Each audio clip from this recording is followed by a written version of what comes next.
প্রিয় ভাই, যে টপিকটি নিয়ে আমি আপনাদের সামনে আজকে কথা বলতে চাই, টপিকটি অনেক গুরুত্বপূর্ণ। টপিকটি হচ্ছে হিউম্যান রিসোর্স ডেভেলপমেন্ট, মানব সম্পদ উন্নয়ন। কারণ আল্লাহ তাআলা আমাদের যা দেখ আর না দেখে এটা দিয়েছে। মানুষ আর মানুষ, 18 কোটি মানুষ, ঠিক কি না? 18 কোটি জনসংখ্যার দেশে বসবাস না বেজা, খুশি হইতে হবে, বেজার হয়ে না। জাপানের খবর জানেন? তাদের গ্রোথ রেট নিচের দিকে, উল্টো। জনসংখ্যা নাই, বাচ্চা নিলে, সন্তান নিলে গভর্নমেন্ট তাদের টাকা দেয়। আমাদেরকে আল্লাহ তাআলা দয়া করে মায়া করে এই সম্পদটা দিয়েছে। এই মানব সম্পদকে যেন আমরা কাজে লাগাই, ইনশাআল্লাহ। পড়েন সবাই।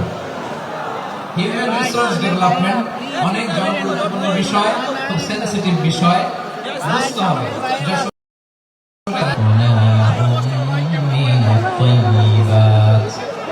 وفضلناهم على كثير ممن خلقنا تفضيلا পড়েন আল্লাহু আকবার। রব্বুল আলামিন বলেন, ওয়ালাকাদ কাররামনা বানি আদম, আমি বনি আদমকে সম্মানিত করেছি, বনি আদমকে মর্যাদা দিয়েছি। ওয়া হামালনাহুম ফিল বাররি ওয়াল বাহর, বনি আদমকে জলে, স্থলে, স্থলে এবং সমুদ্রে চলাচলের বাহন দিয়েছি। আরাযাকনাহুম মিনাত তাইয়্যিবাত, তাদেরকে পবিত্র রিজিকের বন্দোবস্ত করেছি। ওয়া ফাদ্দালনাহুম আলা কাসীরিম মিম্মান খালাকনা তাফদীলা, তারা যাদেরকে সৃষ্টি করেছি তাদের মধ্য থেকে বনি আদমকে আমি শ্রেষ্ঠ বানিয়েছি। আমরা শ্রেষ্ঠ, আমরা আশরাফুল মাখলুকাত। আমরা কি? এই যে এমনি চিল্লাচিল্লি করে, জিজ্ঞেস করলে বলেন আমরা আশরাফুল মাখলুকাত। আমরা কি? শ্রেষ্ঠ, সবার চেয়ে সেরা। আমাদের মতো করে আল্লাহ কাউকে বানায় নাই। দুই পায়ে ভর করে, শির দ্বারা এরকম স্ট্যান্ড রেখে মাথা উঁচু করে দাঁড়াতে পারে এরকম কোন প্রাণী পৃথিবীতে আছে? আমি বনি আদমকে সম্মানিত করেছি, তাদেরকে আমি মর্যাদা দিয়েছি। তাদেরকে আমি যত মর্যাদা দিয়েছি আমার কোন সৃষ্টিকে এত মর্যাদা দিই নাই। পড়েন সুবহানাল্লাহ।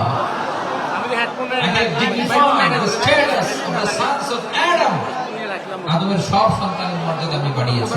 আল্লাহ এখানে বলেননি ওয়ালাকাদ কাররামনাল মুমিনিন, আমি মুমিনের মর্যাদা বাড়িয়েছি, বলেছেন?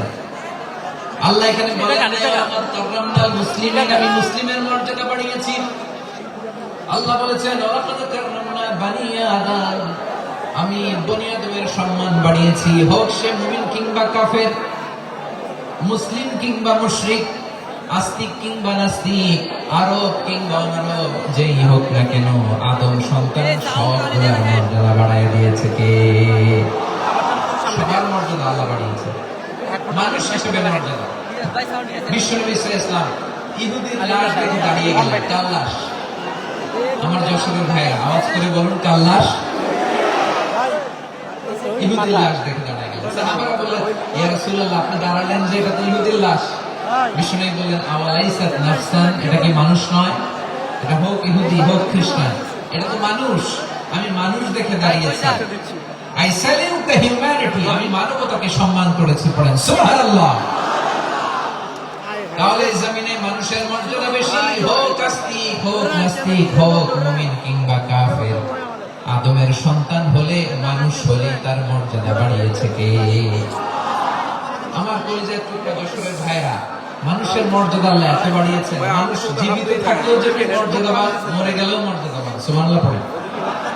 মানুষ মরে গেলে এই ডেড বডিটা কি হয়? পচে যায়, গলে যায়, মাটির সাথে মিশে যায়। তাই বলে আপনি ডেড বডির সাথে যাচ্ছে তাই করতে পারবেন না, পারবেন?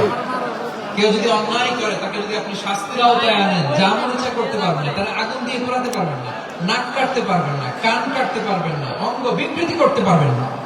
কারণ মানব জাতির মর্যাদা স্বয়ং দিয়েছে কে? ডেড বডি পচে যাবে, গলে যাবে। তারপরে ইসলাম বলে না, খবরদার, এই মরা লাশটার একটা মর্যাদা আছে না নাই? ইসলাম বলে লাশটা গলে যাবে, পচে যাবে, কিন্তু এটার অমর্যাদা পাতা দিয়ে এটাকে গরম পানি দিয়ে ধৌত করো, সাদা শুভ্র ধবধবে কাপড় দিয়ে লাশটাকে তুমি কভার করো, তারপরে খাটিয়ার মধ্যে লাশটাকে রেখে বিশাল একটা প্রোগ্রাম করো, একটা ফিউনারাল প্রোগ্রাম করো। ওই প্রোগ্রামের ডানে বায়ে পেছনে লাশটাকে রাখতে হবে না, প্রোগ্রামের একেবারে সামনে তুমি লাশটাকে রাখো। সুবহানাল্লাহ। ফিউনারাল প্রোগ্রাম করতে হবে, একটা শেষ বিদায় জানাতে হবে, যেটাকে আমরা জানাজা বলি। কি বলি? জানাজা মানে মাইয়িতের জন্য দোয়া, তার জন্য দোয়া করা হয়, তাকে একটা সিস্টেমেটিক অর্ডারে কবরে রাখা হয়, সুন্দরভাবে সেটাকে কবরস্থ করা হয়, মাটি দেওয়া হয়, পানি দেওয়া হয়। তার মানে মরে গেল মানুষের সম্মান বাড়ায় দিয়েছে কে? এজন্য আল্লাহ বললেন ওয়ালাকাদ কাররামনা বানি আদম, বনি আদমের সম্মান মর্যাদা আমি আল্লাহ বাড়িয়ে দিয়েছি। মানুষের সম্মানে তুমি কখনো আঘাত করো না, ঠিক কি না? তাহলে ভাই, প্রথম মেসেজ হচ্ছে the first and foremost message tonight to the people of Jasur. Allah বলেন, I have dignified the status of son of Adam. আমি বনি আদম সবার হোক আস্তিক নাস্তিক, হোক কাফের কিংবা মুশরিক, তার মর্যাদা বাড়াই দিছে কে? যখন বন্যা হয় আমরা ত্রাণ নিয়ে যাই, আমরা শুধু মুসলমানদেরকে ত্রাণ দেই নাকি? হ্যাঁ, আমরা মুসলমানকেও দেই, মুসলমানকেও দেই, হিন্দুকেও দেই, বৌদ্ধকেও দেই। যেখানেই মানবতা বিপন্ন সেখানে ইসলামের হেল্পিং হ্যান্ড আছে না নাই? সুবহানাল্লাহ। কি দিন আমরা পেয়েছি, কি বিধান আমরা পেয়েছি। ওয়ালাকাদ কাররামনা বানি আদম, আমি বনি আদমকে সম্মানিত করেছি। এরপর আল্লাহ বললেন ওয়া হামালনাহুম ফিল বাররি ওয়াল বাহর, মানুষকে স্থলে এবং সমুদ্রে চলাচলের বাহন আমি দিয়েছি। স্থলে কিভাবে চলবে, জলে কিভাবে চলবে, এই বাহনের ব্যবস্থা করেছে কে? এই জেনজি, এই সামরা, ইরাম করতেছো কিসের জন্য? হ্যাঁ, ইরাম করলে চলবি? হ্যাঁ, বস বস বস বস। আওয়াজ করতেছো কেন? দিবা না, কথা বলতে দিবা না আমাকে?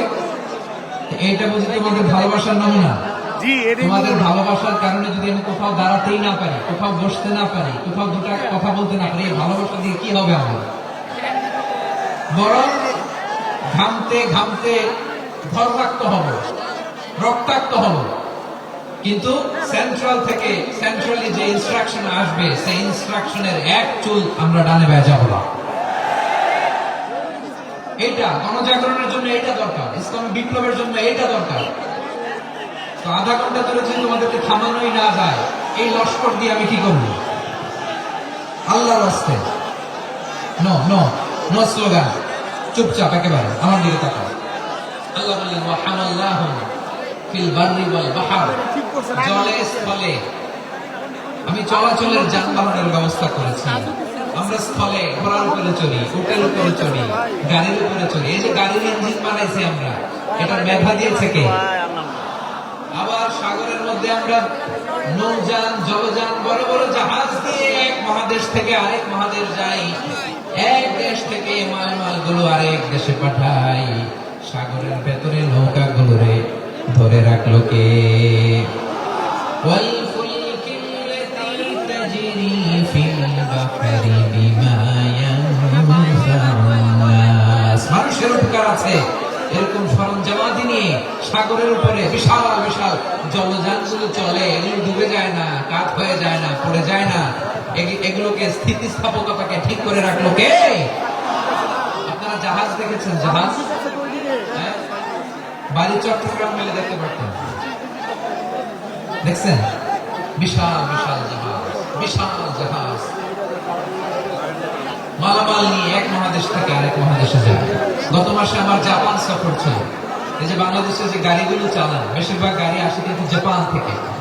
হাজার হাজার গাড়ি একটা জাহাজ বহন করতে পারে, হাজার হাজার গাড়ি। এটা সাগরের মধ্যে ভাসাইলো কে? সবাই বলুন, ভাসালো কে? হাজার হাজার গাড়ি নিয়ে জাপানিজ গাড়িগুলো আমাদের চট্টগ্রামের এয়ারপোর্টের মধ্যে থেকে। যুক্তরাষ্ট্রে আমি দেখেছি বিশাল বিশাল জাহাজ। আপনারা টাইটানিক জাহাজের নাম শুনেছেন? টাইটানিকেরও 8 গুণ 10 গুণ বড়। মাননা করবেন না? টাইটানিক জাহাজের 8 গুণ 10 গুণ বড় একটা জাহাজ আছে, আইকন অফ দ্য সি, আমি দেখে এসেছি। রয়্যাল ক্যারিবিয়ান দেখে এসেছি।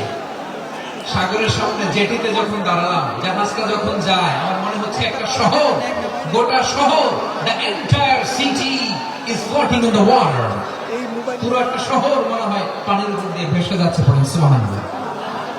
এই যে আইকন অফ দ্য সি, এই ক্রুজ, এই জাহাজটা, এটার ভিতরে স্টেডিয়াম আছে। কিসের ভিতরে স্টেডিয়াম? কথা বুঝে নাই বোধহয়। স্টেডিয়াম কিসের ভিতর? সুইমিং পুল আছে, শপিং মল আছে, রেস্টুরেন্ট আছে, ক্লাব আছে, 3000 4000 রুম বিশিষ্ট, কক্ষ বিশিষ্ট হোটেল আছে। এই সবগুলো নিয়ে এগুলো চলে সাগরের এই দোলার মধ্যে, জলোচ্ছ্বাসের মধ্যে, এই সাগরের ভেতরে এই জাহাজগুলোর ভাষায় রাখছে কে? সূরাতুর রহমান আল্লাহ তাআলা বললেন ওয়ালাহুল জাওয়ারিল মুনশাআতু ফিল বাহরি কাল আ'লাম ফাবিআইয়ি আলা, সবাই পড়েন ফাবিআইয়ি আলা রাব্বিকুমা তুকাল্লিবান। পাহাড় সম বড় বড় জাহাজগুলো মাল বোঝাই করে সাগরের মধ্যে ভেসে বেড়ায়। এগুলো দিয়ে মালামাল বহন করা যায়, মানুষরা এক দেশ থেকে আরেক দেশে যায়। এই জাহাজগুলো সাগরের ভেতরে ভাসায় রাখলো কে? এই আয়াতের ভিতরে আল্লাহ তাআলা সূরা বনী ইসরাঈলের এই চমৎকার আয়াতের ভিতরে আল্লাহ তাআলা বেসিক্যালি মানব জাতির প্রতি তার 4টি স্পেশাল অনুগ্রহের কথা বলেছেন। কয়টি? 2টা বলে ফেলছি। এক নাম্বার হলো কাররামনা বনী আদম, আমি বনী আদমের সম্মান বাড়াইছি। নাকি মুসলমানদের? নাকি মুসল্লিদের? কার সম্মান বাড়িয়েছি? বনী আদম। তাহলে human dignity, the first part of the verse talks about the human dignity.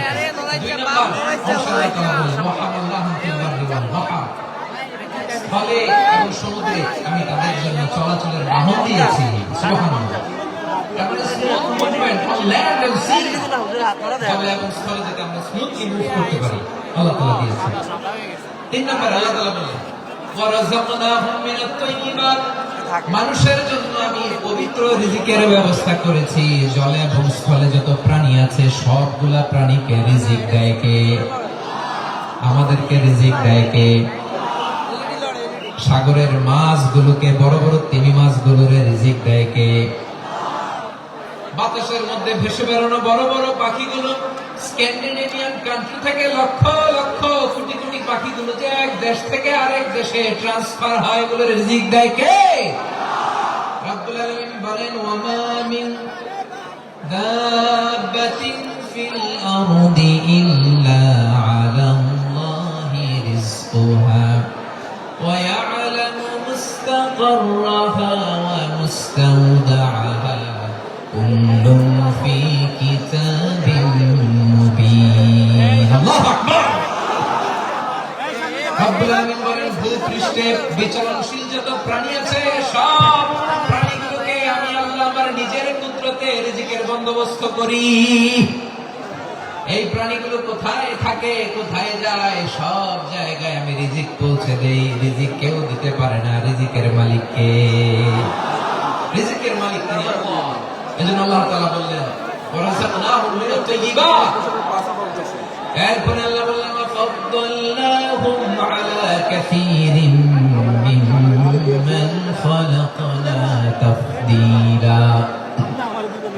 আমি যত প্রাণী সৃষ্টি করেছি সকল প্রাণীর মধ্যে মানুষের মর্যাদা শ্রেষ্ঠত্ব আমি দিয়েছি। সুবহানাল্লাহ পড়ে। তারপরে আল্লাহ বললেন আমি বনী আদমের মর্যাদা বাড়ালাম।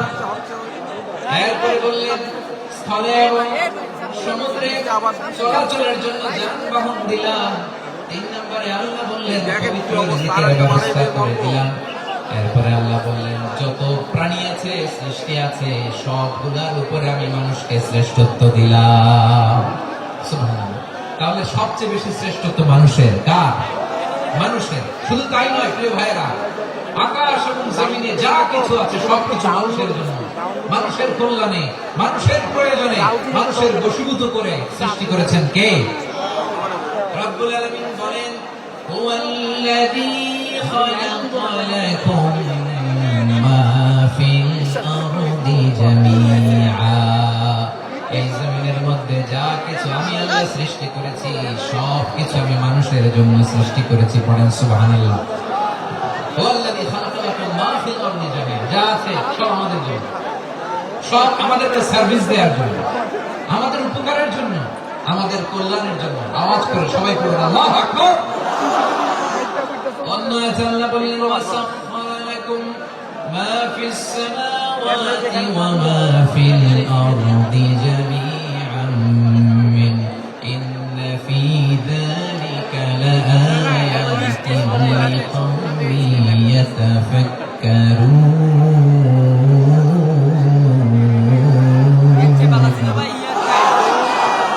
প্রথমে আল্লাহ বললেন জমিনে যা আছে সব তোমাদের কল্যাণে আমি সৃষ্টি করলাম। এরপরে আল্লাহ বললেন আকাশেও যা আছে সব তোমাদের জন্য সৃষ্টি করলাম, তোমাদের অনুগত বানিয়ে দিলাম। পড়েন সুবহানাল্লাহ। মানুষের কি ব্রেইন দেখেন, মানুষ জমিন ছেড়ে আকাশে চলে যায়। পাখি দেখে মানুষের শখ হলো পাখি যেহেতু উঠতে পারে আমরাও পারবো। অরবিল রাইট, উইলবার রাইট, দুই ভাই মিলে আঁকা ঝোঁকা করতে করতে করতে করতে প্লেন বানায় ফেললো। সুবহানাল্লাহ। এখন পাখি ওরে, আমরাও ওরে। এরপরে এই মানুষের কৌতূহল থামে না এখানে। মানুষ চলে গিয়েছে চাঁদে। কোথায় গেছে? এখন কিন্তু চাঁদে জমি বিক্রি হয় জানেন। পৃথিবী নিয়ে মারামারি শেষ। রাশিয়া আমেরিকা এখন ধরছে চাঁদ আর মঙ্গল গ্রহ। এখন চাঁদে জমি বিক্রি হয়, মঙ্গলে জমি বিক্রি হয়। এই চাঁদ, মঙ্গল, বৃহস্পতি, শনি সব আল্লাহ তাআলা আমাদের জন্য বানিয়েছেন। সুবহানাল্লাহ পড়েন। মানুষ সাগরের উপরে চড়ে, শূন্যে ভেসে বেড়ায়, পাহাড় কেটে সুড়ঙ্গ বানায়, টানেল বানায়। মানুষ ব্রডব্যান্ডের লাইন নিয়ে যায় সাগরের ভেতর দিয়ে, এক দেশ থেকে আরেক দেশে, এক মহাদেশ থেকে আরেক মহাদেশে। সুবহানাল্লাহ পড়েন। কারণ গোটা বিশ্বের সবকিছুর উপরে control, superiority over all creations, সবকিছুর উপর কন্ট্রোল, মনিটরিং, নিয়ন্ত্রণ এটা প্রতিষ্ঠা করে দিয়েছে কে? এজন্যই মানুষের শ্রেষ্ঠত্ব। আমি বনি আদমের সম্মান বাড়িয়েছি, মর্যাদা আমি বাড়িয়ে দিয়েছি এই কারণে, কারণ মানুষ সবকিছুর উপর নিয়ন্ত্রণ নিতে পারে। মানুষকে নিয়ে এই কোরআনের সব আলোচনা, মানুষকে নিয়ে এই কোরআনের সব। তাই কোরআনের কেন্দ্রীয় আলোচ্য বিষয় হচ্ছে মানুষ। কোরআনের কেন্দ্রীয় আলোচ্য বিষয় কি? যশোরের ভাইয়া বুঝে থাকলে সবাই বলবে কোরআনের কেন্দ্রীয় আলোচ্য বিষয় কি? এই যে আমি মূল আলোচনায় যাচ্ছি এখন। কেন মানুষ কোরআনের কেন্দ্রীয় আলোচ্য বিষয়? এই যে ভাইরা, এই যে হাত জোর করে, এই যে Jessore Gen Z, the smart people of Jessore, হাত জোর করে বলতেছে, হাত জোর করে তোদের কাছে আল্লাহর দোহাই লাগে, স্টপ স্টপ। শুরুতে একবার বলেছে জায়গা না হলে আস্তে আস্তে ধাক্কা দিবা, সামনে না পিছনে দিয়ে দিয়ে বের হয়ে চলে যাও। গ্যারান্টিতে দেখো, এই যে এই যে আল্লাহর ওয়াস্তে জায়গা না হলে ওদিকে যাও। কোরআনের মাহফিলে বিশৃঙ্খলা, এটা কাফিরদের আলামত। কাফিররা শীষ দিত, শীষ। বিশ্বনবী কোরআনের তাফসীর করলে কাফিররা শীষ দিত আর ক্ল্যাপিং করত, হুইসেল এন্ড ক্ল্যাপিং। তো আমরা কি এখানে বিশৃঙ্খলা করতে আসছি? তো বারবার থামানো লাগে কেন? কোনো আওয়াজ হবে না, বললাম তো স্টপ। আওয়াজ করে বলুন কোরআনের কেন্দ্রীয় আলোচ্য বিষয় কি? সবাই বলেননি। এতগুলো মানুষ উত্তর দিলে এতটুকু আওয়াজ হয়, অন্তত আমি বিশ্বাস করি না। যশোর আওয়াজ করে বলো কোরআনের কেন্দ্রীয় আলোচ্য বিষয় কি? মানুষ। এই মানুষ কোরআনের কেন্দ্রীয় আলোচ্য বিষয়। মানুষকে আল্লাহ স্বাধীনতা দিয়েছেন। ফামান শাআ ফালিউমিন ওয়া মান শাআ ফালিয়াকফুর। চাইলে মুমিন হতে পারো, চাইলে কাফের হতে পারো, তোমার ইচ্ছা। তবে জেনে রাখো, মুমিন হলে পাবা জান্নাত, কাফির হলে পাবা জাহান্নাম। নাও দ্য ডিসিশন ইজ ইয়ার্স। সিদ্ধান্ত তোমার, জান্নাতে যাবে না জাহান্নামে যাবে। যশোরের ভাইয়ের আওয়াজ করে বলুন কই যেতে চান, জান্নাতে না জাহান্নামে? ডান দিকে না বাম দিকে? ডানপন্থী না বামপন্থী? চিল্লা চিল্লি না চুপচাপ? চুপচাপ করে আবার চিল্লাচিল্লি শুরু করে দিচ্ছে। মাশাআল্লাহ। তাহলে কোরআনের কেন্দ্রীয় আলোচ্য বিষয় মানুষ। আমার সাথে থাকতে হবে, তোমাদেরকে নিয়ে আমি আলোচনা শেষ পর্যন্ত যাব। অনেক গুরুত্বপূর্ণ কথা বাকি আছে, আমাকে সহযোগিতা করতে হবে। মাশাআল্লাহ, এই তো ঠান্ডা হয়েছে। হ্যাঁ ঠিক আছে, ঠিক আছে, ঠিক আছে। মানুষকে আল্লাহ এত স্বাধীনতা দিয়েছেন, মানুষ চাইলে অনেক ভালো হতে পারে, ভালো রাস্তাও খোলা, খারাপ হওয়ার রাস্তাও খোলা। ভালো হলে মানুষ অনেক ভালো, খারাপ হলে অনেক খারাপ। ভালো হলে সবচেয়ে ভালো, খারাপ হলে সবচেয়ে খারাপ। এজন্য সিদ্ধান্ত আপনাকে নিতে হবে। আল্লাহ তাআলা বলেছেন, লাকাদ খালাকনাল ইনসানা ফি আহসানি তাকওয়িম সুম্মা রাদাদনাহু আসফালা সাফিলিন। আমি মানুষকে অনেক সুন্দর অবয়বে, সুন্দর আকৃতিতে সৃষ্টি করেছি। তার শুধু চেহারার ডিজাইনটাই সুন্দর নয়, তার ব্রেনটা বড্ড সুন্দর, তার মানসিকতা বড্ড সুন্দর, তার সৃজনশীলতা বড্ড সুন্দর। পড়েন সুবহানাল্লাহ। আমাদের চেহারা, অবয়ব, ডিজাইনটা সুন্দর তা না, আমাদের ব্রেনটা অনেক সফিস্টিকেটেড ব্রেন, অনেক সফিস্টিকেটেড। এই 1.5 কেজি ব্রেন ইউজ করে মানুষ গোটা বিশ্বে সভ্যতা বিনির্মাণ করেছে, ঠিক কিনা? এই ব্রেন আল্লাহ তাআলা আমাকে দিয়েছে। এটাকে কাজে লাগালে, আপনার সিক্স সেন্স কাজে লাগালে আপনি অনন্য মানুষ হয়ে উঠবেন, মহামানবে রূপান্তরিত হবেন। মানুষ হতে পারে, চাইলেই মহামানব হতে পারে। আবার যদি মানুষ চায় খারাপও হতে পারে। আল্লাহ বলেন শুধু ভালোই না, ভালো হতে চাইলে অনেক ভালো তুমি হতে পারো, আবার খারাপ হতে চাইলে অনেক খারাপ তুমি হতে পারো। সুম্মা রাদাদনাহু আসফালা সাফিলিন।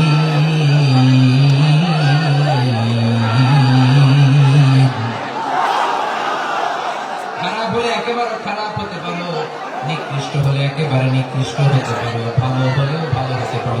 সুবহানাল্লাহ। এবার আওয়াজ করে বলুন, ভালো হতে চাই না খারাপ? শ্রেষ্ঠ না নিকৃষ্ট? মানুষ ভালো হলে মানুষ ফেরেশতার চেয়েও ভালো, মানুষ খারাপ হলে সে পশুর চেয়েও খারাপ। কথা ঠিক কিনা বলেন? ভালো হলে ফেরেশতার চেয়েও ভালো, খারাপ হলে পশুর চেয়েও নিকৃষ্ট। তার মানে শ্রেষ্ঠত্বে মানুষ, শ্রেষ্ঠত্বে ফেরেশতাকে হার মানায়, আর অধপতনে শ্রেষ্ঠত্বে ফেরেশতাকে ছাড়িয়ে যায়, আর অধপতনে পশুকেও হার মানায়। আই রিপিট, আমি আবারও বলছি, মানুষ শ্রেষ্ঠত্বে ফেরেশতাকে ছাড়িয়ে যায়, আর অধপতনে সে পশুকেও হার মানায়। আওয়াজ করে বলতে হবে, ঠিক কিনা? এটা প্রমাণ কি? মানুষ শ্রেষ্ঠ হইলে যে ফেরেশতার চেয়েও সেরা, তার প্রমাণ কি? আল্লাহ তাআলা বলছেন, ওয়া ইয কুলনা লিল মালাইকাতি ইসজুদু লিআদামা ফাসাজাদু ইল্লা ইবলিস আবা ওয়াস্তাকবারা ওয়া কানা মিনাল কাফিরিন। আল্লাহ তাআলা স্মরণ করো সে সময়ের কথা যখন আমি ফেরেশতাদেরকে বললাম, ও ফেরেশতারা আদমকে সিজদা দাও। সব ফেরেশতারা সম্মান সূচক সিজদা আদমকে দিল। তারা আদমের জন্য সিজদায় লুটিয়ে পড়লো, একজন ছাড়া, তার নাম ইবলিস। আওয়াজ করে বলেন, তার নাম কি? সে অহংকার প্রদর্শন করলো, সে কাফের হয়ে গেল। বাকি সব ফেরেশতারা সিজদা দিল। সুবহানাল্লাহ। আবার আদম আলাইহিস সালামকে আল্লাহ জিজ্ঞেস করলেন, সব বলে দিল উত্তর, কিন্তু ফেরেশতাদেরকে একই প্রশ্ন জিজ্ঞেস করলেন, তারা উত্তর করতে পারে নাই। তার মানে এর মধ্য দিয়ে প্রমাণিত হয়, মানুষ ভালো হলে ফেরেশতার চেয়েও ভালো, ফেরেশতার চেয়েও মানুষের মর্যাদা বাড়িয়ে দিয়েছে কে? সব নূরের ফেরেশতা যখন মাটির আদমকে সিজদা দেয়, এটা প্রমাণ করে ফেরেশতার চেয়েও মানুষের মর্যাদা বাড়িয়ে দিয়েছে কে? তুমি মাটির আদমকে প্রথম সৃষ্টি করিয়া ঘোষণা করিয়া দিলে শ্রেষ্ঠ বলিয়া, নূরের ফেরেশতা করে আদমকে সিজদা। ঠিক কিনা বলেন? তাই তো নূরের ফেরেশতা করে আদমকে সিজদা। সবার চেয়ে সম্মান দিলে মাটির আদমকে। আল্লাহু আল্লাহু তুমি জাল্লে জালালুহু, শেষ করা তো যায় না গে তোমার গুণগান। পড়েন না? পড়েন। আল্লাহু আল্লাহু তুমি জাল্লে জালালুহু, শেষ করা তো যায় না গে তোমার গুণগান। আল্লাহু আল্লাহু। আল্লাহু আকবার। আদমের মর্যাদা বেশি, মানুষের মর্যাদা বেশি, মানুষ শ্রেষ্ঠ, তার প্রমাণ নূরের ফেরেশতা মাটির আদমকে সিজদা করে। আওয়াজ করে বলেন, ঠিক কিনা? তাহলে মানুষ ভালো হলে ফেরেশতার চেয়ে ভালো। আবার মানুষ যদি খারাপ হয়, সে পশুর চেয়েও খারাপ। অধপতনে পশুত্ব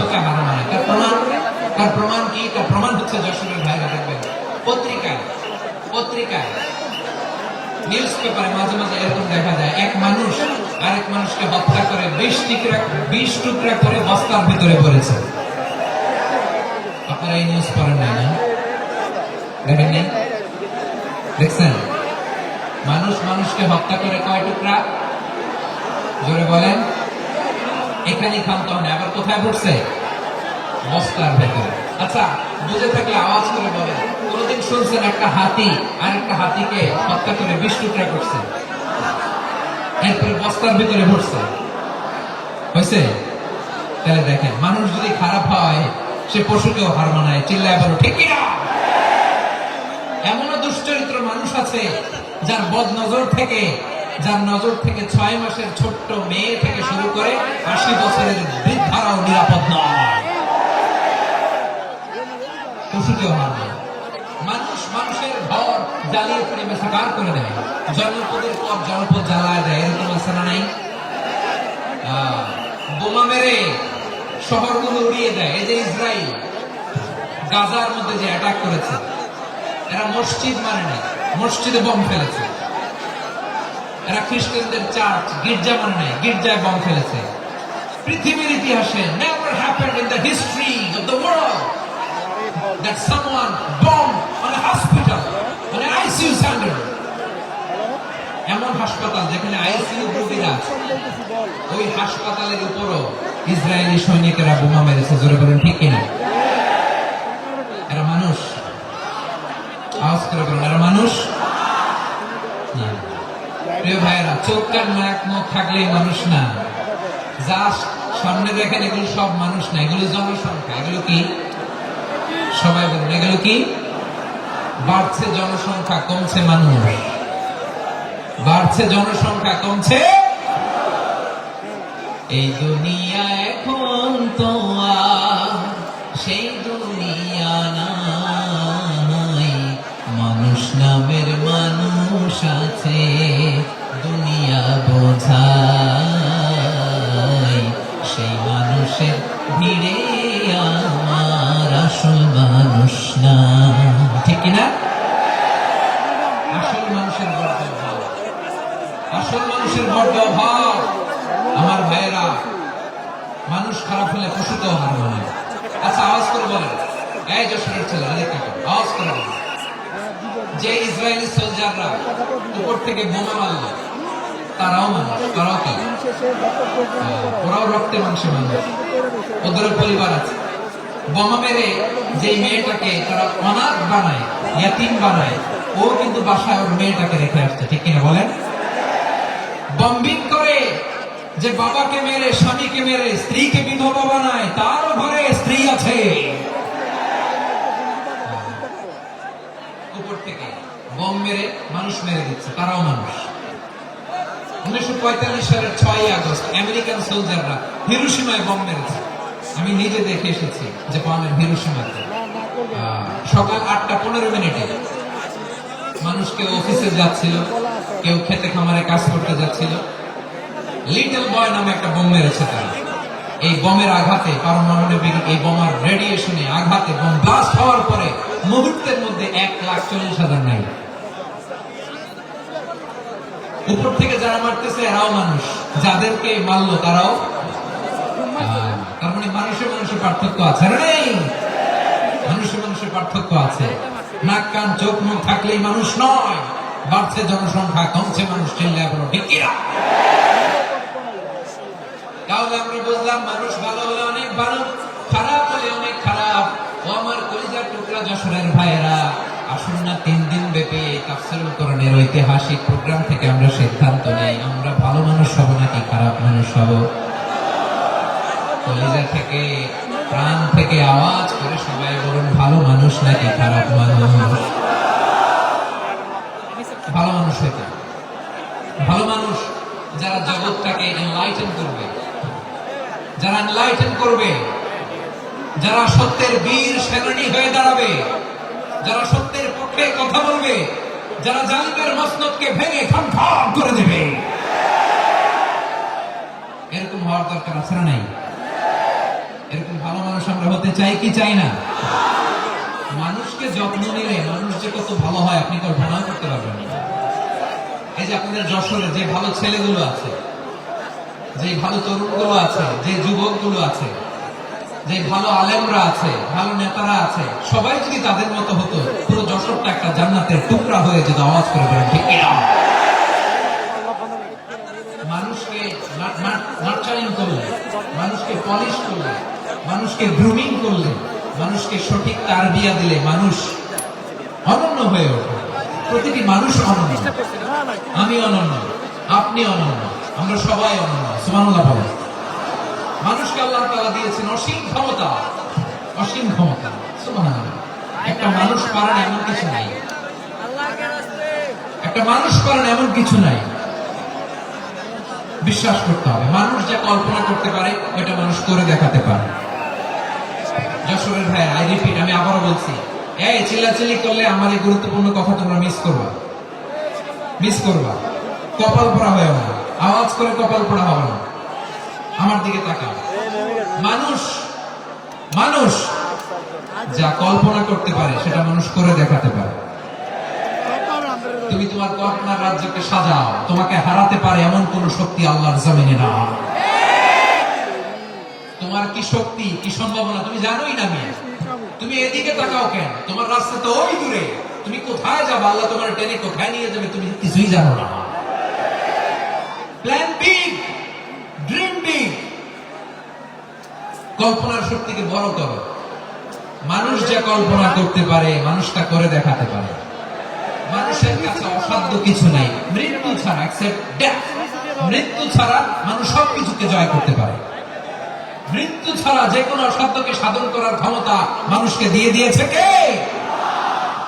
হারার জন্য তোমার জন্মই হয় নাই, তোমার জন্ম হয়েছে জিতার জন্য, বিজয়ের জন্য তোমার জন্ম। মানুষের শুরুটাই হয় বিজয় দিয়ে। যশোর, আওয়াজ করে বলো, মানুষের শুরু হয় কি দিয়ে? আমরা যখন আমার পিতার পৃষ্ঠদেশে ছিলাম, পিতার পৃষ্ঠদেশ থেকে শুক্রাণু যখন মায়ের গর্ভদেশে যেয়ে পড়ে, কতটা শুক্রাণু ভ্রমণ শুরু করে জানো? 20 কোটি শুক্রাণু। একবার সিমেন আউট হলে সেখানে 20 কোটি শুক্রাণু থাকে, ভ্রমণ শুরু করে। ওই 20 কোটি শুক্রাণুর মধ্যে থেকে তুমি আমি আজকে এক বিকশিত শুক্রাণু মানব রূপে পৃথিবীতে এসেছে। সুবহানাল্লাহ। ওই 20 কোটি শুক্রাণুর প্রতিযোগিতায় সবাই পেছনে ফেলে সেদিন আমি সফল হয়েছিলাম, সেদিন আমি বিজয়ী হয়েছিলাম। সেদিন আমি এত ছোট ছিলাম, মাইক্রোস্কোপ দিয়েও আমার অস্তিত্ব টের পাওয়া যায় না। আমি এত তুচ্ছ ছিলাম, নগণ্য ছিলাম। আমার কান ছিল না, আমার চোখ ছিল না, আমার হাত ছিল না, আমার জন্য রিকমেন্ডেশন করার মতো মামু ছিল না, খালা ছিল না, কেউ ছিল না। তারপরেও ওই প্রতিযোগিতায়, ওই কম্পিটিশনে যখন আমার কেউ হারাতে পারে নাই, আল্লাহর জমিনেও আমার কেউ হারাতে পারে না। হারার জন্য তোমার জন্মই হয় নাই, তুমি আসছোই জিতার জন্য। সুবহানাল্লাহ। বিশ্বনবী বলেন, আন-নাসু মাআদিন কামাআদিন যাহাবি ওয়াল ফিদ্দা খিলারুহুম ফিল জাহিলিয়াতি খিলারুহুম ফিল ইসলাম। People are like mines of gold and silver. সোনার খনি, রূপার খনি, এর চেয়ে বড় খনি হচ্ছে এই মানব সম্পদের খনি। আওয়াজ করে বলেন আল্লাহু আকবার। আল্লাহ তাআলা এই সম্পদ আমাদেরকে দিয়েছেন। বিষ্ণু বলেন, মানুষ হচ্ছে খনির মতো। খিলারুহুম ফিল জাহিলিয়াতি খিলারুহুম ফিল ইসলাম। জাহেলি যুগে যারা সেরা, ইসলামেও তারা সেরা। ইদা ফাকহু, যদি তারা বুঝবান হয় তাহলে তাদেরকে সেরা বানায় দিবে কে? তাহলে মানুষের চেয়ে সেরা কেউ হতে পারে? মানুষের চেয়ে অনন্য কেউ হতে পারে? মানুষকে কেউ হারাতে পারে? আওয়াজ করে বলো, তোমাকে কেউ হারাতে পারবে? এই সাহস জাগছে আজকের আলোচনা থেকে। আমি তুমি অনন্য, আমাকে তোমাকে হারায় দেওয়া এত সহজ না, ঠিক কিনা? একটা কথা জীবনের সাথে সেট করে নিতে হবে, আমি জিতি নয় শিখি, আমি কখনো হারি না। জীবনের সাথে সেট করে নাও, জেনজি অফ যশোর, আমি কখনো হারি না, আমি হয় জিতি নয় শিখি। চিল্লায় বলো ঠিক কিনা? আমি কখনো হারি না, আমার হারানো তো সোজা না। কি সাহস জাগছে, বুকে সাহস জাগছে? তাকবীর পড়ো, লিল্লাহি তাকবীর। তাহলে বিষ্ণু বলেন, নাসু মাআদিন, মানুষ হচ্ছে খনি। এই ধাক্কা ধাক্কি, আমি জানি এগুলো ভালোবাসার ধাক্কা ধাক্কি, এজন্য আমি সহ্য করে নেই। এগুলো যে ভালোবাসার ধাক্কাধাক্কি, এটা আমরা বুঝি। পৃথিবীর কোন আইন, সিকিউরিটি প্রটোকল দিয়ে এটা মানানো যাবে না, কারণ এটা তো ভালোবাসা, লাভ। লাভ কোন আইন কানুন দিয়ে বাধা যায় না, মানানো যায় না, ঠিক কিনা বলো?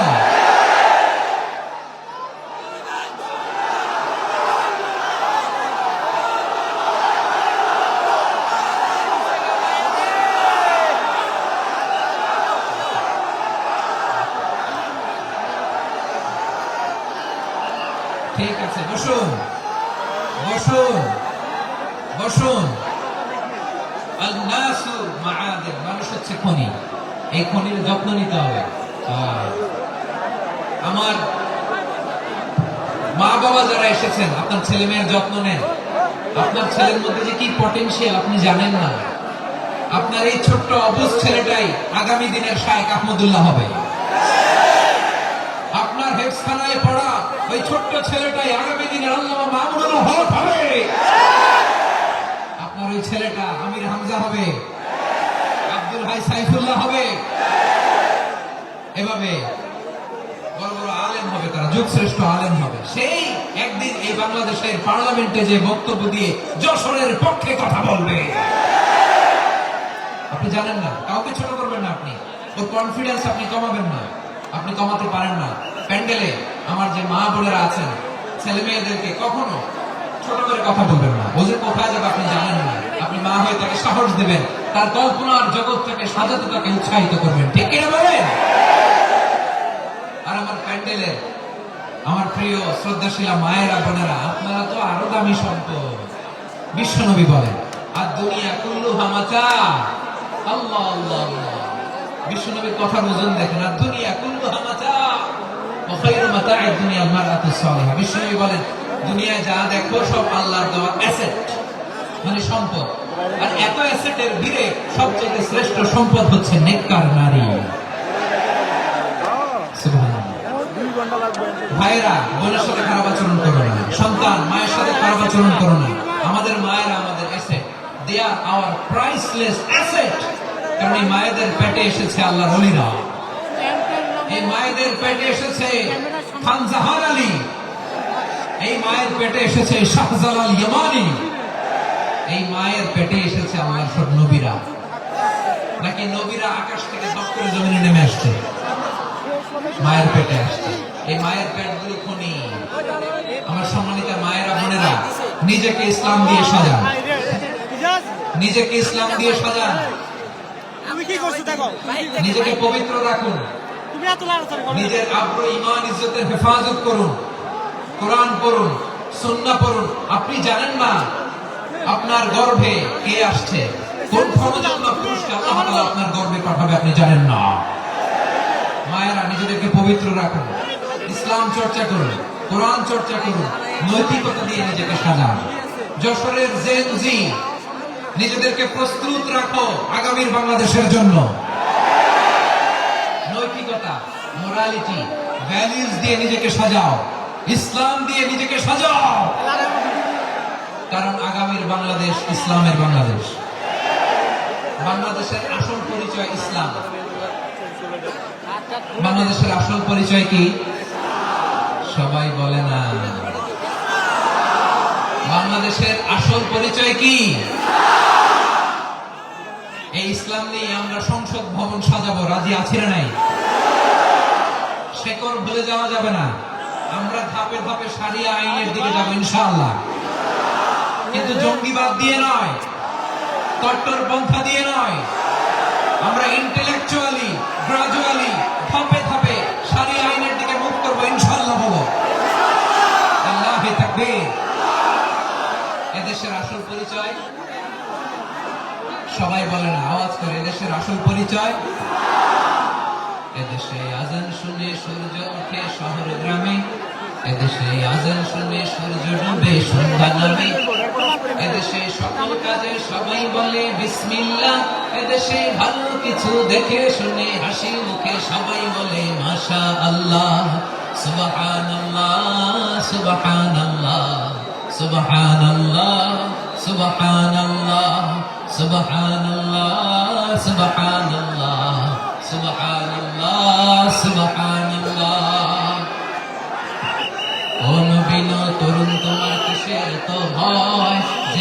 দেখো বাংলাদেশের আসল পরিচয়। বাংলাদেশের আসল পরিচয় ইসলাম। আওয়াজ তুলে বলো, আসল পরিচয় কি?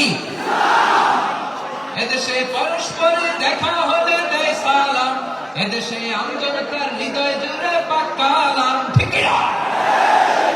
এদেশে বিপদ এলে সর্বজনে সর্বক্ষণে দোয়া পড়ে ইন্না লিল্লাহ সুবহানাল্লাহ সুবহানাল্লাহ সুবহানাল্লাহ সুবহানাল্লাহ। এদেশে আজান শুনে সূর্য ওঠে শহর গ্রামে, এদেশে আজান শুনে সূর্য ডোবে সন্ধ্যা নামে, এদেশে সকল কাজে সবাই বলে বিসমিল্লাহ, এদেশে ভালো কিছু দেখে শুনে হাসি মুখে সবাই বলে মাশাআল্লাহ সুবহানাল্লাহ। আওয়াজ করে সুবহানাল্লাহ সুবহানাল্লাহ সুবহানাল্লাহ সুবহানাল্লাহ। সবাই একসাথে সুবহানাল্লাহ সুবহানাল্লাহ সুবহানাল্লাহ সুবহানাল্লাহ। এদেশের আসল পরিচয় কি? আওয়াজ করে বলতে ভয় লাগে। এদেশের আসল পরিচয় কি? ইসলাম দিয়ে আমাদের সংসদ ভবন চলুক, আমরা চাই কি চাই না? বঙ্গভবনে লা ইলাহা ইল্লাল্লাহর পতাকা উড়ুক, আমরা চাই কি চাই না? প্রতিটি জেলা অফিসে, ডিসি অফিসে লা ইলাহার পতাকা ঝুলুক, আমরা চাই কি চাই না? কারা কারা চাই হাত তুলে আল্লাহর দেখায়।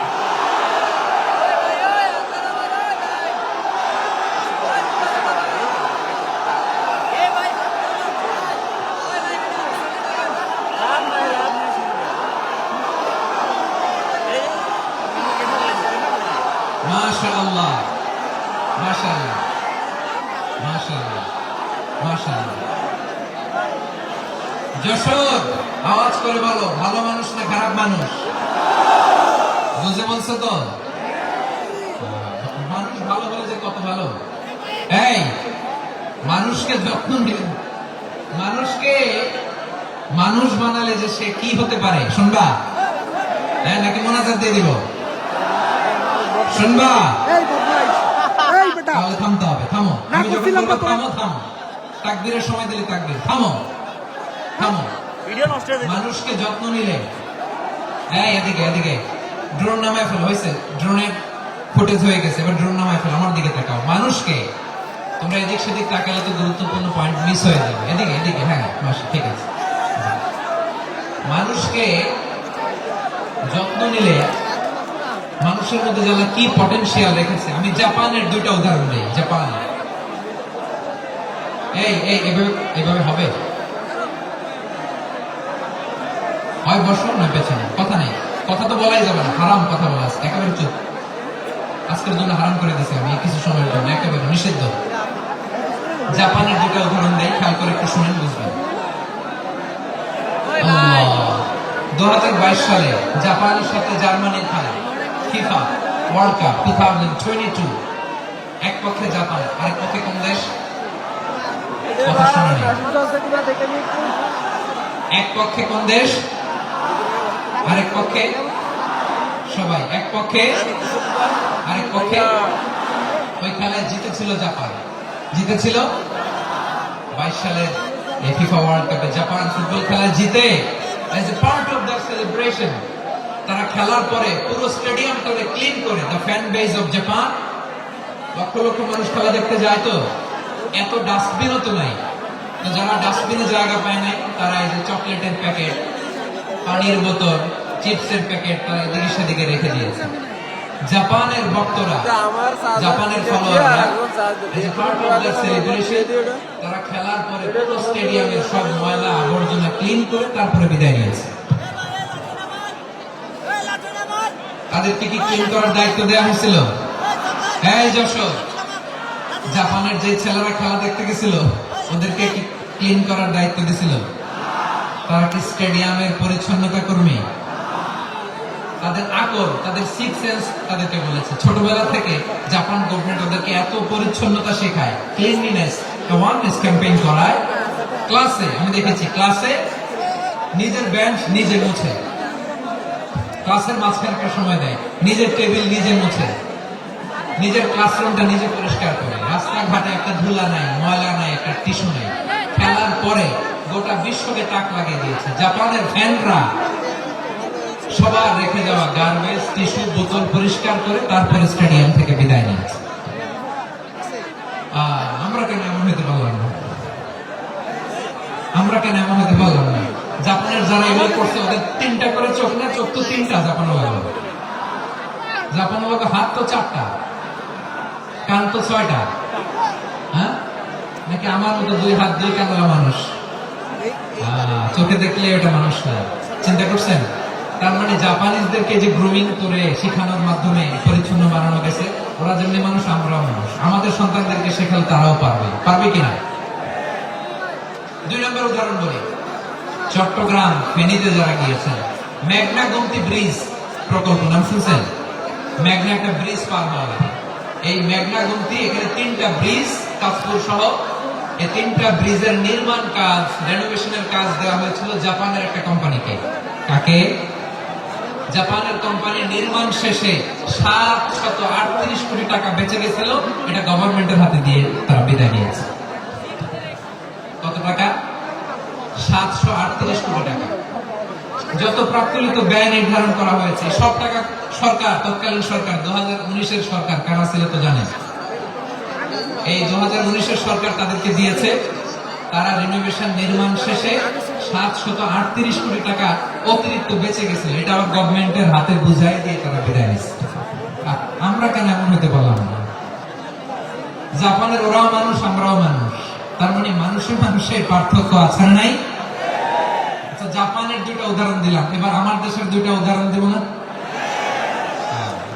বাংলাদেশের 2টা উদাহরণ। 1 নম্বর উদাহরণ, গত সপ্তাহে আপনারা জানেন কক্সবাজার আমার একটা প্রোগ্রাম ছিল, হেলিকপ্টারে গিয়েছিলাম।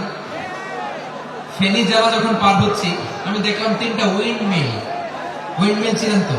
বিশাল পিলার, 3টা-4টা পাখা থাকে। বায়ু বিদ্যুৎ কেন্দ্র, বাংলাদেশের প্রথম বায়ু বিদ্যুৎ কেন্দ্র এটা।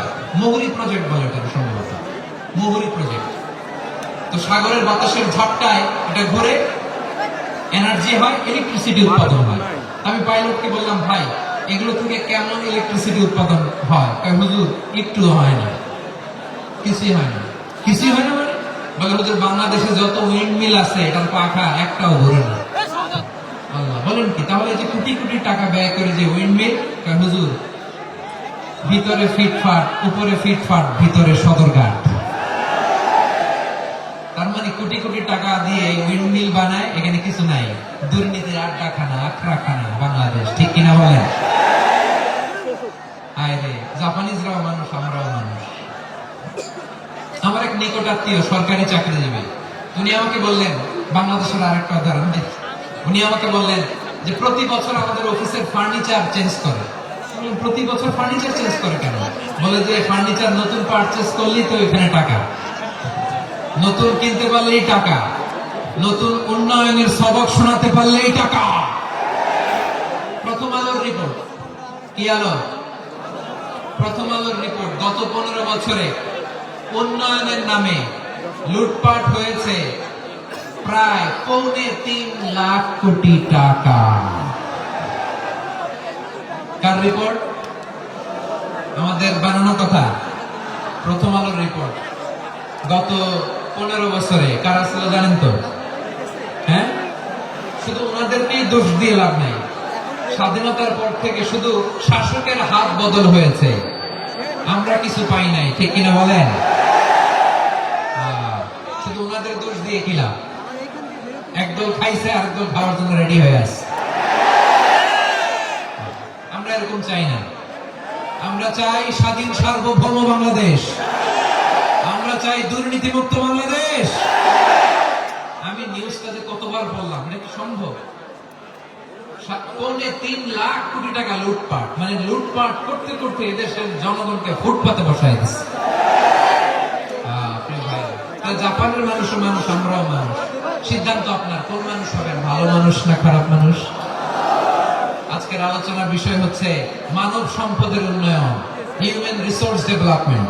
It's a process to increase the capacity of knowledge, skill, capacity of the people of a country. একটা দেশের মানুষের জ্ঞান, তাদের দক্ষতা কি করে বাড়ানো যায়, বাড়িয়ে দেশের উন্নয়ন করানো যায়, এটাই হচ্ছে মানব সম্পদ উন্নয়নের মূল কথা। তাহলে মানব সম্পদ হচ্ছে একটা দেশের সবচাইতে শক্তিশালী পুঁজি। প্রাকৃতিক সম্পদ, খনিজ সম্পদের চেয়েও দামি হচ্ছে মানব সম্পদ। আমার প্রিয় দর্শক, প্রাকৃতিক সম্পদ, খনিজ সম্পদের চেয়ে দামি সম্পদ কি সম্পদ?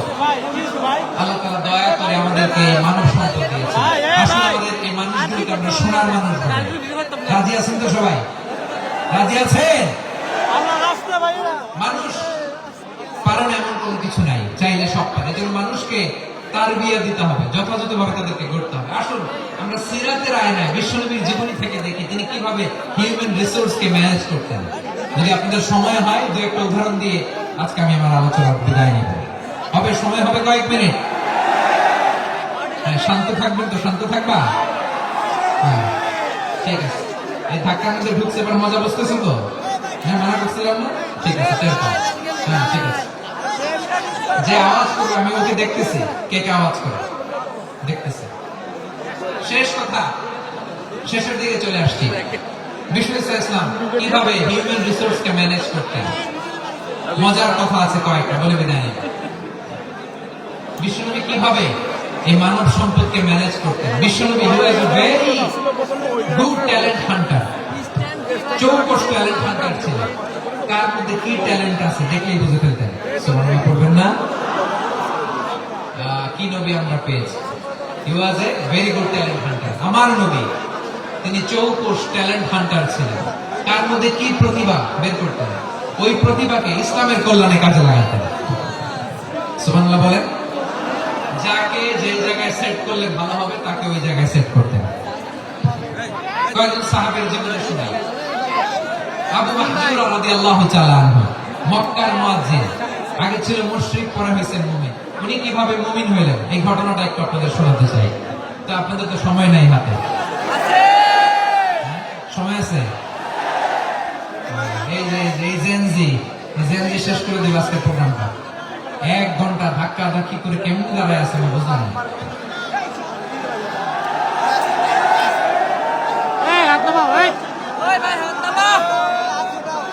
না থাকবেন না, চুপ করতে হবে।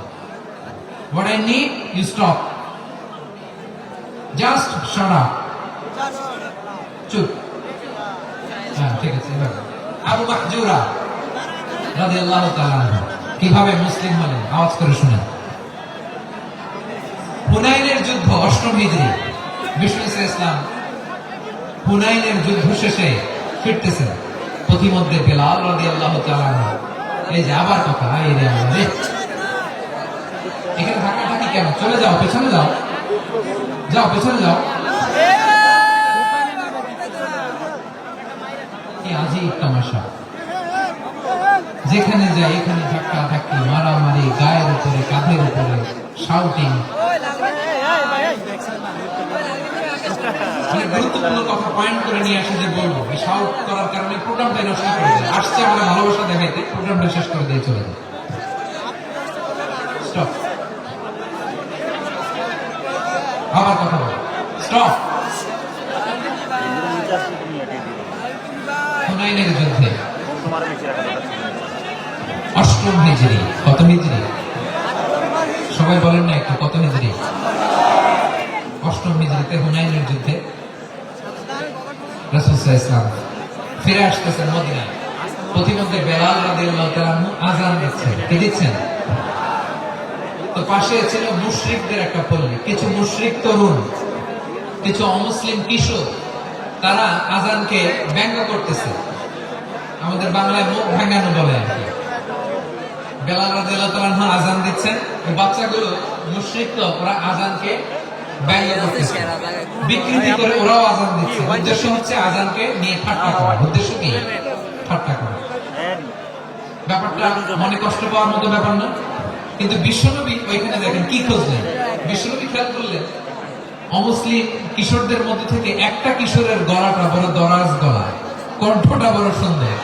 খেয়াল করে দেখলেন যে কিছু কিশোর বেলালের আযানকে ব্যঙ্গ করে, বিকৃতি করে, কিন্তু একজনের কণ্ঠ দেখতে পাচ্ছেন না এত দূরে, কিন্তু কণ্ঠটা বড় সুন্দর, দরাজ গলা। বিশ্বনবী সাহাবীদেরকে বললেন ধরো, এগুলারে ধরো। সবগুলারে ধরে বিশ্বনবীর সামনে আনা হবে। ওরা হাঁটু গেড়ে বসলো। বিশ্বনবী বললেন তোমাদের মধ্যে কে যেন ব্যঙ্গ করে আজান দিচ্ছিল, তার গলাটা বড় উঁচু, গলার বেসটা বড় মজবুত, মেলোডিয়াস, সুমধুর কণ্ঠ কে? আবু মাহজুরা বলে আমার বন্ধুরা সবাই আমার দিকে আঙ্গুল দেখায়, আমি পড়ে গেছি বিপদে। রাসূল সাল্লাল্লাহু আলাইহি ওয়াসাল্লাম বাকি অমুসলিম তরুণদেরকে ছেড়ে দিলেন, বললেন তোমরা যাও। এবার আবু মাহজুরারে পাইছে। আবু মাহজুরার চুলের মধ্যে হাত দিলেন বিশ্বনবী, মাথায় হাত দিয়ে বললেন এবার আজান দাও দেখি। আবু মাহজুরা বলে আমি তো আজান দিতে জানি না, কারণ আমি তো বেলাল একটা শুইনা দিছি, আমার তো মুখস্থ নাই, আমি তো আজান দিতে জানি না। বিষ্ণু বললেন জানো না, তাহলে আসো আমি তোমার শিখাই দিই। সুবহানাল্লাহ। আবু মাহজুরা হাঁটু গেড়ে বসে বিশ্বনবীর মোবারক হাত আবু মাহজুরার চুলের মধ্যে। বিশ্বনবী আজানের মুআল্লিম আবু মাহজুরাকে বলতেছে ঠিক আছে তোমার শিখাই দিচ্ছি, আমি যা যা বলবো আমার সাথে সাথে বলো, পারবা? আবু মাহজুরা বলে পারবো। বিশ্বনবী আজান দিচ্ছেন মাথায় হাত দিয়ে, আল্লাহু আকবার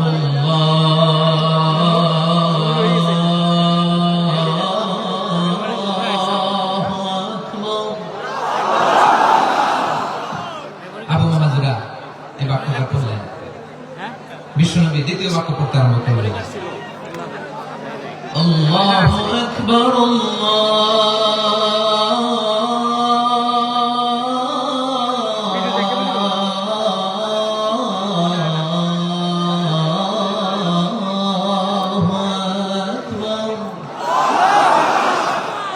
আবু মাহজুরা এই বাক্যটা বললেন। বিশ্বনবী আবু মাহজুরার মাথার মধ্যে হাত দিয়ে তৃতীয় বাক্য বললেন,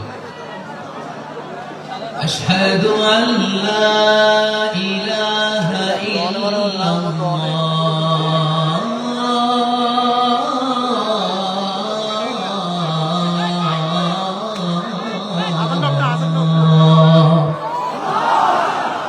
আবু মাহজুরা তৃতীয় বাক্য বললেন। বিশ্বনবী একটা বাক্য পরে আবু মাহজুরা পড়ে, বিশ্বনবী পরে আবু মাহজুরা পড়ে। আবু মাহজুরা কিন্তু অমুসলিম, মুশরিক।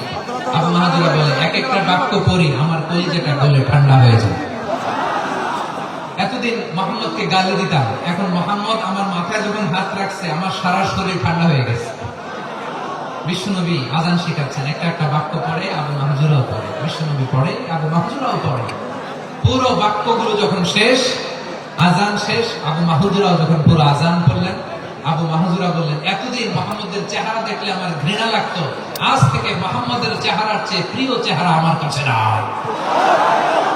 আবু মাহজুরা বললেন ও মুহাম্মদ, আজানের বাক্য তো আপনি আমারে শেখালেন, এখানেই শেষ করবেন না, আপনি আমারে পড়ায় দেন লা ইলাহা ইল্লাল্লাহু মুহাম্মাদুর রাসূলুল্লাহ সাল্লাল্লাহু আলাইহি ওয়াসাল্লাম। বিশ্বনবীর সাথে দাঁড়িয়ে উনি শাহাদা পড়ে মুসলমান হয়ে গেলেন।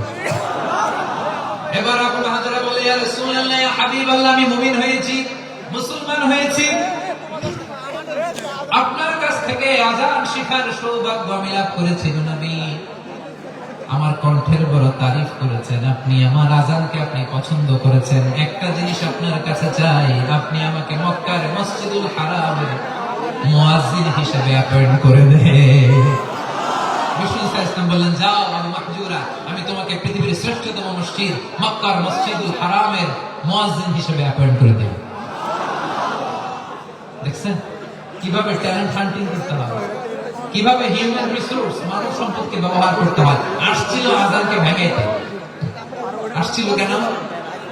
আজানকে ব্যঙ্গ করার জন্য, বিকৃত করার জন্য। আজানকে বিকৃত করতে যে ইসলামের সবচেয়ে শ্রেষ্ঠ মসজিদের মুয়াজ্জিন হয়ে গেল। সুবহানাল্লাহ।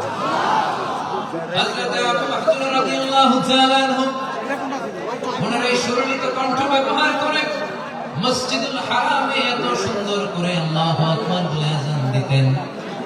মানুষগুলোর, মুসল্লিদের, মক্কাবাসীর হৃদয়কে তিনি বিগলিত করে দিতেন, মানুষের হৃদয়কে ঠান্ডা হয়ে যেত। শুধু এখানেই শেষ না আমার যশোরের ভাইয়েরা। বিশ্বনবী যখন সাইয়েদনা আবু মাহজুরা রাদিয়াল্লাহু তাআলা আনহুকে আযান শেখাচ্ছিলেন, বলুন তো বিশ্বনবীর হাতটা কোথায় ছিল? আবু মাহজুরার মাথার সামনে, এই চুলের উপরে ছিল। আবু মাহজুরা ওই স্মৃতিটাকে ধারণ করবার জন্য, ওই স্মৃতিকে বহন করার জন্য আবু মাহজুরার কপালের চুলের যেই জায়গায় লেগেছে, মৃত্যুর আগের দিন পর্যন্ত আবু মাহজুরা মাথার ওই চুলে কোনদিন ছুরি আর কামড় লাগায় না, সেখানে কেচি লাগায় নাই, চুলের মধ্যে খুব লাগায় নাই। আবু মাহজুরা ডান দিকের চুল কাটতো, বাম দিকের চুল কাটতো, পেছনের চুল কাটতো, সামনের চুল কাটতো না। আবু মাহজুরা রাদিয়াল্লাহু তাআলা আনহুর সামনের চুলগুলো বড় হতে হতে যখন এত বড় হয়ে যায়, তিনি চুলগুলো পেঁচিয়ে মাথার মধ্যে রাখতেন, তারপরে তিনি পাগড়ি পরতেন। সবাই জিজ্ঞেস করতো, আবু মাহজুরা এটা আবার কেমন স্টাইল? দেখতে তোমার কি বিদ্যুটে লাগে? কেমন আট লাগে, কেমন খারাপ দেখা যায়। মক্কায় এমন কোন মানুষ তো দেখি নাই, ডানে চুল কাটে, বায়ে চুল কাটে, পেছনে চুল কাটে, সামনে কাটে না। ওরে আবু মাহজুরা কেমন দেখা যায় তোমারে, তুমি সামনের চুল কাটো না কেন? আবু মাহজুরা বলে, আমি হাঁটু গেড়ে পেয়ারা নবীর সামনে বসেছিলাম, আমার এই মাথার চুলের মধ্যে মুবারক হাত লাগিয়ে বিশ্বনবী নিজে আমাকে আজানের প্রতিটা বাক্য শিক্ষা দিয়েছেন। বিশ্বনবীর মুবারক হাত, পবিত্র হাত আমার মাথার চুলের যে জায়গায় লেগেছে, আমি চাই ওই চুলগুলা নিয়ে আমি আমার কবরের ভিতরে যাব। সাইয়েদনা আবু মাহজুরা রাদিয়াল্লাহু তাআলা আনহু ইন্তেকালের আগের পর্যন্ত মাথার সামনের চুলগুলা কাটে নাই, মাথার সামনের চুল তিনি কাটেন নাই। সুবহানাল্লাহ বিহামদি। কেমন ভালোবাসতেন বিশ্বনবী সাহাবীদেরকে, সাহাবারা কেমন ভালোবাসতেন বিশ্বনবীকে। সামনের চুলগুলো বড় হতে হতে এত বড় ছিল, পেঁচিয়ে রেখে পাগড়ি করতেন, কাটতেন না। নবীর হাত লেগেছিল। সুবহানাল্লাহ। তাহলে what is the lesson? Moral of the story কি? মোরাল অফ দ্য স্টোরি হচ্ছে, আসছিল আজানকে ব্যঙ্গ করার জন্য, বিকৃত করার জন্য, হয়ে গেল মসজিদুল হারামের মুয়াজ্জিন। দেখেন বিশ্বনবী একটা খারাপ সিচুয়েশনের মধ্যে থেকে কি ভালো জিনিস বের করে আনলেন। আমি যে শুরুতে বলেছি কিভাবে তিনি হিউম্যান রিসোর্সকে ডেভেলপ করেছেন, ম্যানেজ করেছেন। তিনি যে 24 ট্যালেন্ট হান্টার ছিল, দেখেন সবার মধ্যে থেকে এর বাছাই করে মুয়াজ্জিন বানিয়ে দিয়েছেন। সুবহানাল্লাহ। তার মানে এই না সবাইকে ধরে ধরে মুয়াজ্জিন বানাইছে। যার যে ট্যালেন্ট আছে তাকে ওই কাজে অ্যাসাইন করেছে। যার যে প্রতিভা আছে তার প্রতিভাকে ইসলামের কাজে লাগিয়েছেন। সুবহানাল্লাহ। যায়েদ বিন সাবিত রাদিয়াল্লাহু তাআলা নাম শুনেছেন? দর্শক কথা বেরোয় না। যদি জায়গায় সালমান খানের নাম শুনছেন, সবাই হাত তুলবে। জি হুজুর, শুনছে মানে সব দেখা শেষ। সালমান খান, আমির খান, অমুক খান, সব খান মুখস্থ, কিন্তু যায়েদ বিন সাবিতের নাম মুখস্থ নাই মুসলমানদের।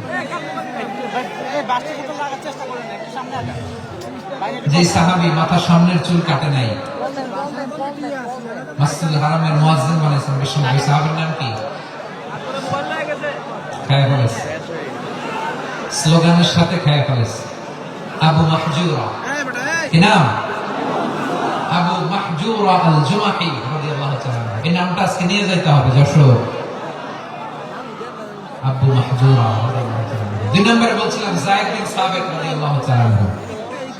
বিশ্বনবী দেখলেন মদিনার এই আনসারী সাহাবী হাইলি ট্যালেন্টেড, ইন্টেলেকচুয়াল, মেরিটোরিয়াস, জ্ঞানের প্রতি তার আকর্ষণ, মারাত্মক আকর্ষণ। বিশ্বনবী তাকে দায়িত্ব দিলেন, কোরআন যা নাযিল হয় তুমি লিখো, কাতিবুল ওহী বানাইলেন। সুবহানাল্লাহ। যায়েদ বিন সাবিতকে আবার আযান শেখান নাই, কারণ তার মধ্যে বিশ্বনবী প্রতিভা দেখেছেন, একাডেমিক প্রতিভা। বিশ্বনবীর একাডেমিক প্রজেক্ট গুলো তিনি হ্যান্ডেল করতেন। যায়েদ বিন সাবিত ছিল বিশ্বনবীর ব্যক্তিগত সচিব। কি ছিল? ব্যক্তিগত সচিব, বুঝেন নাই?